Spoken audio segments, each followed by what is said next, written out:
শিয়ালদহ আদালতের ভেতরে we want justice slogan দেওয়া নিয়ে বিশৃঙ্খলা।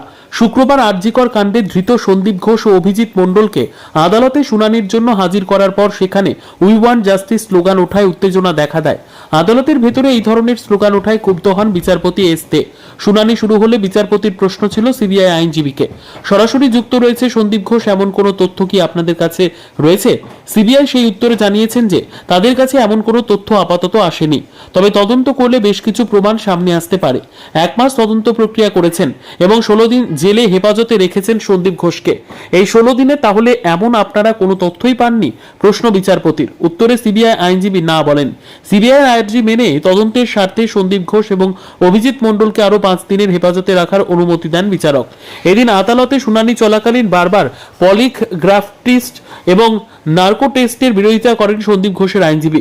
দীর্ঘ সময় ধরে আটকে রেখে বারবার সময় নষ্ট করার পরিপ্রেক্ষিতে অভিজিৎ মণ্ডলের আইনজীবী প্রশ্ন তোলেন, যেখানে সরাসরি কোনো রকম তথ্য পাওয়া যাচ্ছে না, তাহলে কিসের ভিত্তিতে আটকে রাখা? নিঃসন্দেহে এটি জামিনযোগ্য মামলা হওয়া উচিত। তবে এগুলো সে বিচারপতি এবং আইনজীবীদের মধ্যেই দ্বিধাদ্বন্দ্ব তৈরি হয়, এটি জামিনযোগ্য মামলা হওয়া উচিত নাকি না জামিন অযোগ্য মামলা হওয়া উচিত।